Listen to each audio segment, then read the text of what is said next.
Imagina despertar sin saber que sigues vivo. La nave está muriendo, la tripulación en silencio, y tú no eres el capitán. Pero ahora eres el único que queda. No estás listo, no sabes qué hacer. Pero eso no importa, porque si no haces algo ahora, nadie va a sobrevivir, incluyéndote. Y lo peor no es eso, es que la nave no se está rindiendo. ¿Listo? Entonces, vamos con esta historia. Hay un dicho terran antiguo que dice que una buena nave vuela sola.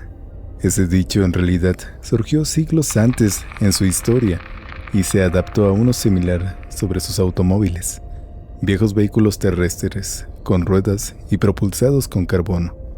Irónicamente, proviene de una creencia aún más antigua que también se aplicaba a las naves, aunque en ese entonces se refería a los barcos de guerra. También está un poco relacionado a la antigua tradición de que las naves y los automóviles son femeninos, por alguna razón, y por lo tanto deberían tener nombres de mujer. Extrañamente, estos nombres rara vez son sus apodos oficiales, sino que se usan como apodos informales.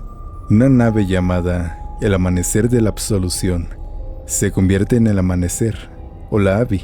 La Peregrina Amorosa se convierte en la Rose, y la diosa de la guerra se conoce por su nombre de origen, o sea, Atenea, y así sucesivamente.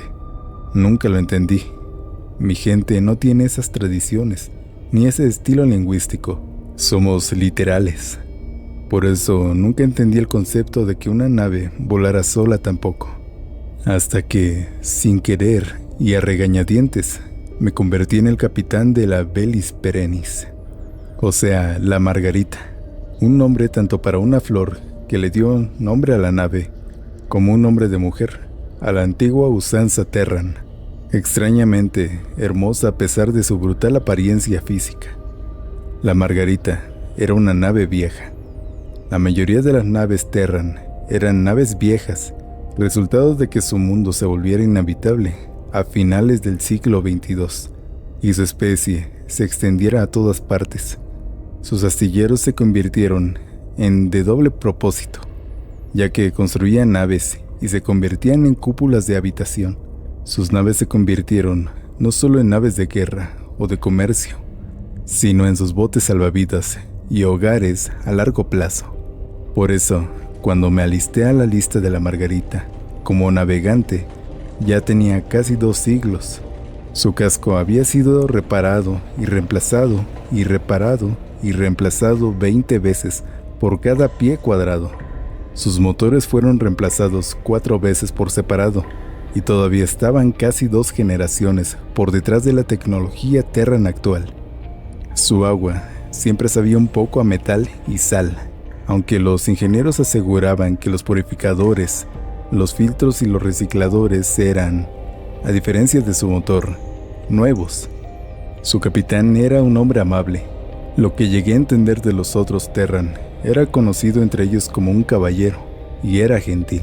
Prefería dejar las decisiones importantes a su tripulación, dejándolos votar, a menudo públicamente, sobre los contratos que tomaba la nave, las posiciones de reparación y los rediseños, incluso cosas tan pequeñas como el que el comedor debería servir para ciertas festividades. En esos raros, aunque no lo suficientemente raros momentos en que la violencia estaba sobre la mesa, siempre optaba por la opción pacífica, la opción que mantenía a la tripulación más segura o calmaba los ánimos más rápido y con la menor ira persistente, incluso cuando significaba incumplir un contrato o perjudicar nuestra cuenta de financiación de la nave, que en realidad era su cuenta. Solía decir que prefería renunciar a toda nuestra carga y reservas de combustible que arriesgar la vida de un solo miembro de la tripulación o pasajero. Incluso lo demostró una vez durante una incursión pirata, arrojando una caja llena de licores andulianos fuera de la bodega atada a un motor de refuerzo, sabiendo que su alto valor crediticio atraería a los piratas y nos daría una ventaja lo suficientemente grande como para que no valiera la pena seguirnos. Perdimos casi un año de salario por eso, pero todos vivimos. Nuestros gruñidos y quejas cayeron en oídos sordos y una cara sonriente. Vivir en la ruina por una semana es mejor que morir rico en 5 segundos. Dijo simplemente. Esa lógica, más que cualquier otra, fue lo que impidió quejarme. Como dije, mi especie es muy literal. Nuestras reservas de combustible, alimentos y agua estaban bien. Y lo más importante, todo el aire todavía estaba dentro de la nave y no era una nube de gas en expansión que los piratas estuvieran revisando. Había peores destinos. Destinos como el que me enseñó cuán verdaderos eran esos viejos dichos y tradiciones Terran.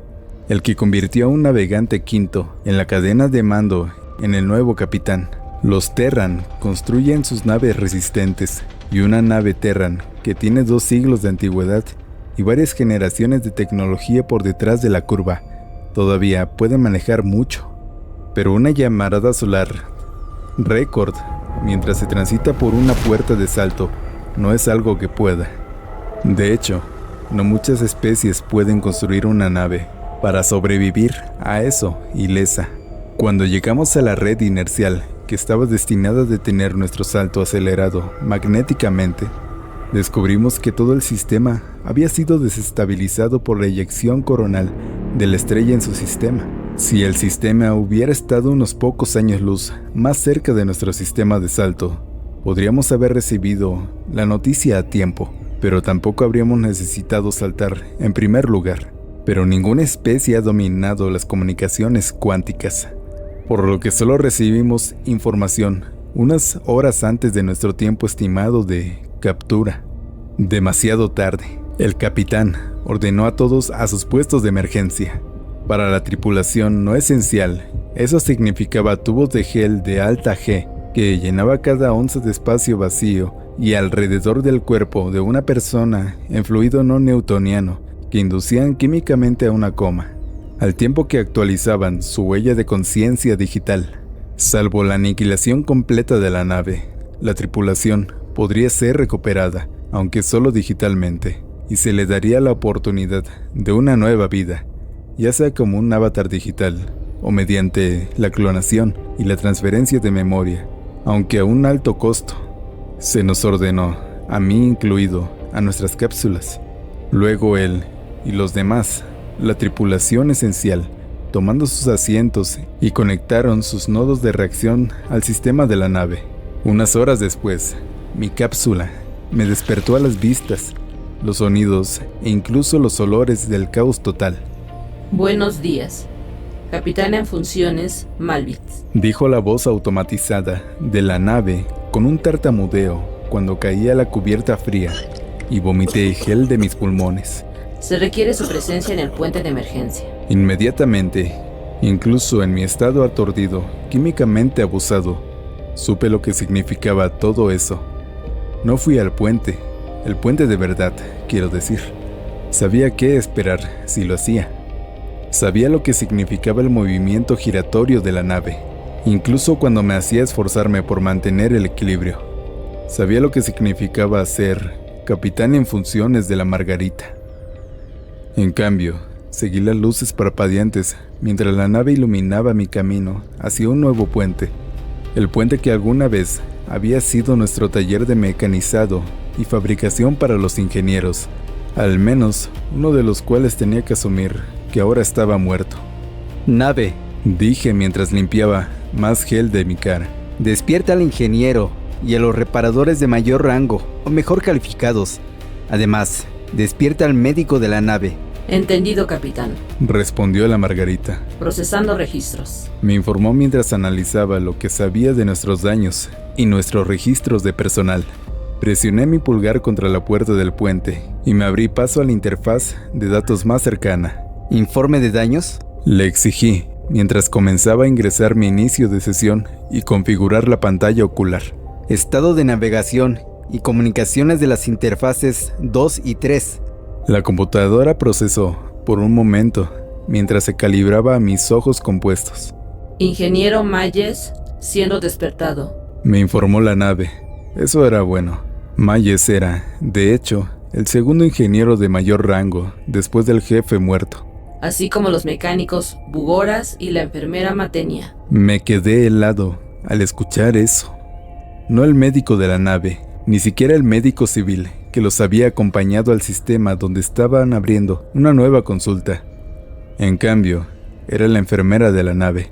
Malas noticias. Entendido. Dije mientras mi pantalla se encendía la información que llegaba a mis ojos. Dirija a la enfermera Matenia a los más gravemente heridos. Envíe a Mayes a mí. Entendido, capitán. Respondió la nave mientras seguía las órdenes. La transmisión que vi era mala. La estación de recepción local, ubicada a 20 millas de la red, estaba parcialmente destruida y su tripulación estaba trabajando frenéticamente para estabilizarla y asegurar su atmósfera. La red en sí solo era nominalmente funcional, como lo demuestra el hecho de que todavía no estábamos a velocidades relativistas. Varios de sus emisores de campo estaban a la deriva sin rumbo y el campo de captura estaba leyendo a solo 30% de funcionalidad, suficiente para impactar la nave al recibirla, pero no para detenerla y no para ser seguro, ni siquiera gentil al respecto. De ahí nuestro rumbo a la deriva a estribor mientras la nave giraba fuera de control aproximadamente 18 RPM. Los campos de seguridad inerciales de la Margarita habían hecho lo que pudieron,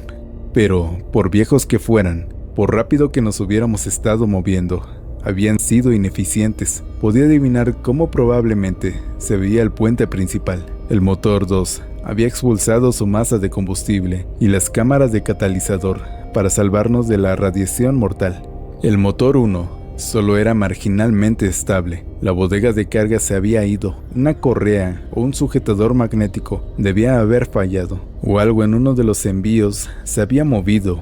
Un líquido tal vez, no importaba. La mitad delantera de la bodega de carga y todo su contenido estaban a la deriva frente a nuestra trayectoria original, como un viejo disparo de escopeta. Con ellos estaban algunos de los camarotes de la tripulación y de los pasajeros que habían estado ubicados frente a la bahía de carga, aunque solo fuera un poco. Sin duda con algunos de los tripulantes y pasajeros todavía en ellos. ¿Capitán? La voz de la enfermera, Matenia, llamó a través de las comunicaciones.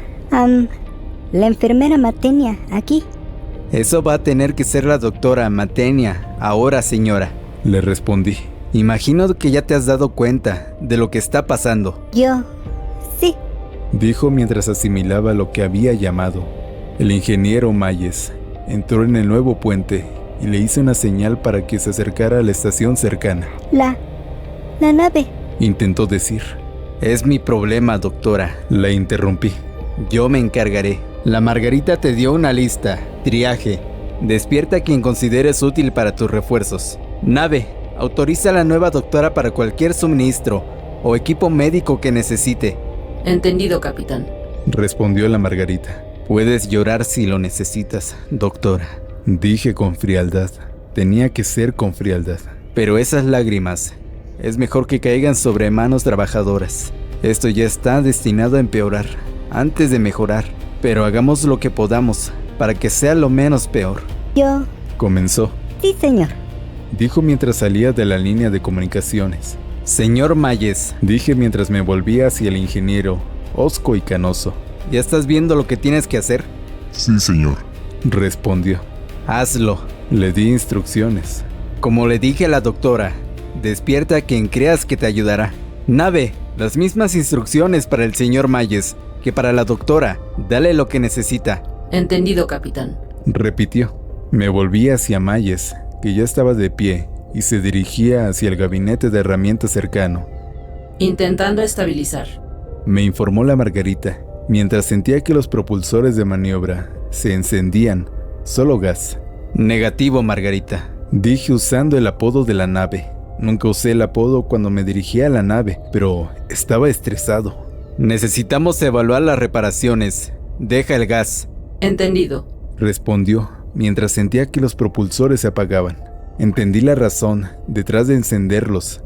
Estábamos, según la computadora de navegación, en curso de colisión, el gigante de gas del sistema. Pero estaba a casi 3 días de distancia, lo suficientemente cerca como para asustar a la computadora de la nave, pero no una emergencia inmediata. No en comparación con todo lo demás. Agité un dedo a la lista de los estados de la tripulación, evitando la categoría de fallecidos, desaparecidos, a una pantalla de fondo. Necesitaba a los vivos. Despierta a Delacour, Trixus, Langham y BD-22. Le di instrucciones a la nave. Alerta a la doctora de que Trixus necesita analgésicos y estabilización exoesqueletal, pero necesitamos que ayude a Mayes con las reparaciones. Es nuestra única mecánica certificada, resistente a la radiación. Entendido, capitán. ¿Ese trabajo, Mayes? Le grité al ingeniero mientras terminaba de ponerse el chaleco de herramientas. Me dio un pulgar hacia arriba. Y así, nos estábamos moviendo hacia la supervivencia. Durante las 2 semanas siguientes, aprendí cómo y por qué los Terran se pegaban tanto a sus naves, por qué las humanizan. Les daban los nombres que les daban y las trataban como personas. Les mostraban respeto. La Margarita no era sensible, no podía serlo. Los Terran habían prohibido los sistemas controlados por IA, mucho antes de que se volvieran interestelares. Pero podrías haberme engañado. Si no lo hubiera sabido mejor, casi habría pensado que la propia Margarita estaba luchando por seguir viva, luchando por mantenernos vivos. Y de luto, frente a la tripulación, siempre me llamaba capitán, pero cuando finalmente la habíamos estabilizado lo suficiente como para tener algo parecido a un tiempo libre ocasional, nunca me llamaba así en privado. En mi auricular o en mi tableta siempre era capitán en funciones. No fue hasta que finalmente llegamos al puente principal que eso cambió. Cuando abrimos la escotilla dañada, cortándola con nuestros sopletes, cuando vimos la carnicería del interior, la pasta destrozada, luego quemada, luego congelada, luego aspirada e irradiada, que alguna vez había sido nuestro capitán y el miembro de la tripulación del puente junto a él. Una vez que volvimos a la estación de interceptación, y los escaneos de identificación de genética y recuperación habían confirmado quiénes eran y qué les había pasado. Y una vez que recibimos noticias de nuestro equipo legal sobre nuestro estado de propiedad de la Margarita, después de que escuché el mensaje que el capitán había dejado en caso de emergencia. Si estás escuchando esto o leyendo su transcripción, entonces o estoy muerto o estoy en prisión en algún lugar. Si es lo último, espero que al menos sea por algo importante y no por algo estúpido. Y si es lo primero, entonces, bueno, espero que haya sucedido mientras estaba en el asiento del capitán. También significa que la Margarita, nombre formal, Bellis Perennis, no lo elegí yo, por cierto, pero significa que la Margarita es tuya ahora, al menos legalmente. Es una buena nave, vieja, un poco maltratada, pero buena. He sido su capitán desde que tenía 32 años, estándar Terran. En ese tiempo, me ha salvado la vida más veces de las que puedo contar, y no siempre literalmente. He hecho lo que he podido para mantenerla en buen estado, y tripulada por buena gente. Y he disparado sus armas tan raramente como puedo en esta loca galaxia nuestra, y todavía con demasiada frecuencia. Si estás escuchando esto, entonces no puedo decirte cómo dirigir la nave, pero puedo hacer una solicitud. Sí, nada más puedo hacer esto. Esa solicitud es esta. Cuida a la vieja. Puede que sea áspera y anticuada, pero si le muestras un poco de amor y respeto, bueno, te llevará donde necesites ir. Y si estoy muerto, bueno, dile que gracias. Recuerdo las caras de la tripulación, algunas de ellas asustadas, mientras les ponía esa grabación cuando partimos de la estación. Nuestras reparaciones aún estaban incompletas, pero el sistema aún nos había recuperado lo suficiente como para darnos todo lo que necesitábamos. Esas caras eran solemnes, especialmente aquellos que, como yo, habían trabajado en la nave durante mucho tiempo. Incluso Mayes parecía dolido. Entonces, una voz familiar habló desde los altavoces del puente recién construido. Gracias, capitán. De nada, Margarita, dije, mientras me acercaba a la silla del capitán. Ahora, salgamos de aquí y te arreglaremos como es debido. Me volví hacia la tripulación Pongámonos en marcha. y la Velis Perennis comenzó a moverse de nuevo. Y hasta aquí llega la historia de hoy. Si te gustó este relato y quieres escuchar más historias como esta, no olvides suscribirte al canal, dejar tu like y compartir el video para que más personas puedan descubrir estas increíbles historias. Yo soy Sir Ghost y gracias por acompañarme una vez más en este viaje por las historias, donde lo imposible se vuelve realidad. Nos vemos en el próximo video.